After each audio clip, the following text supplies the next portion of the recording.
The American Fire Service, we're cowboys. These are brave, courageous guys and gals. They run into situations that other people are running away from. We have to make it happen. We have to make it work. We have to be able to adapt.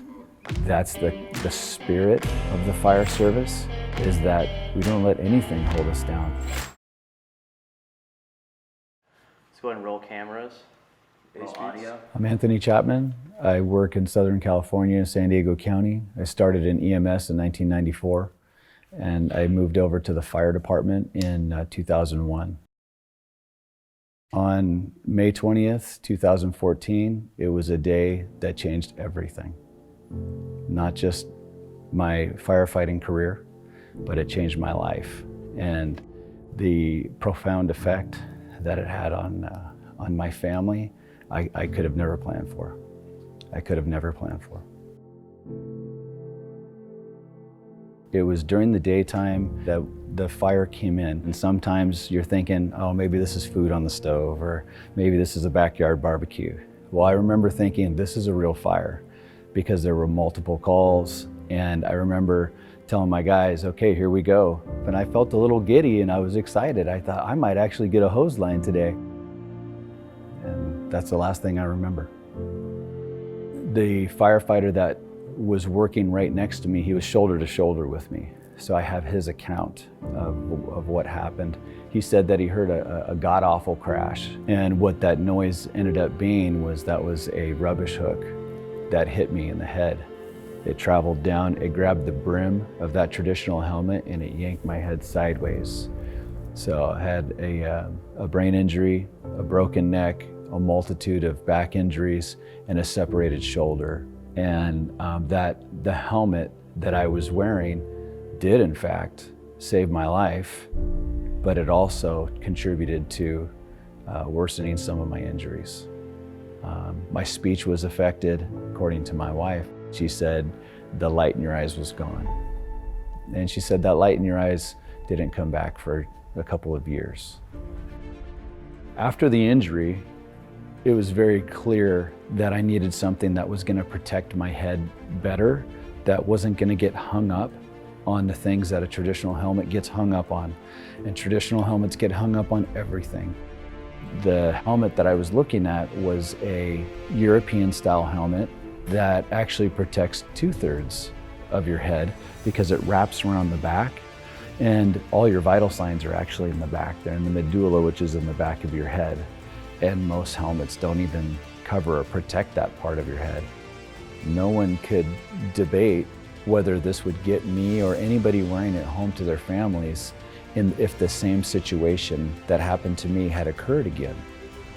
However, they just didn't like it because of the looks. And honestly, it was a tough transition for me.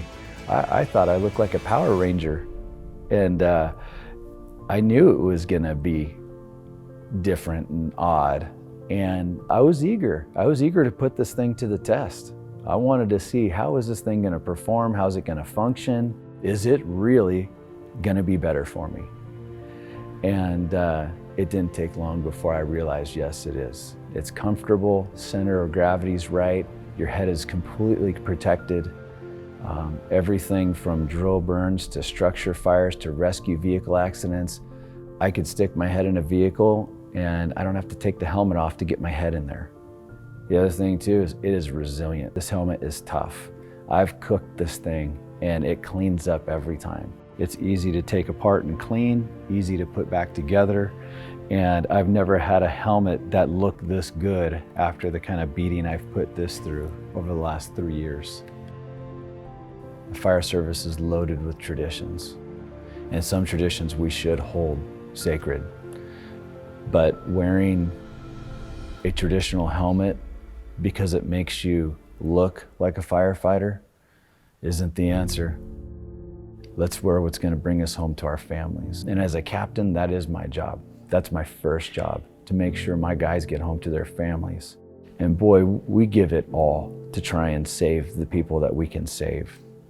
Sometimes, unfortunately, people and property is already lost. But what I can't do is take my guys into a situation that they don't come home from. We all know what we sign up for. I knew that the day could come that I might not make it home. But what you don't account for is for the things that almost kill you, that fall somewhere in between. And that's one thing that I learned through this is, man, if I could have just been wearing a different helmet that day, I may have still been injured, but I feel confident that my injuries would have been significantly reduced. I feel like this has all happened for a reason. And that reason is because my next calling is to look out for the safety and welfare of firefighters. You know, if one day I look up at a crew working on an incident and they're all wearing, you know, a European style helmet, and I'm pretty partial to this Rosenbauer one. If I looked up and I saw everybody in that helmet, it would warm my heart. It really would. It would make my journey. It would, boy, it'd kind of make it worth it. It really would. So.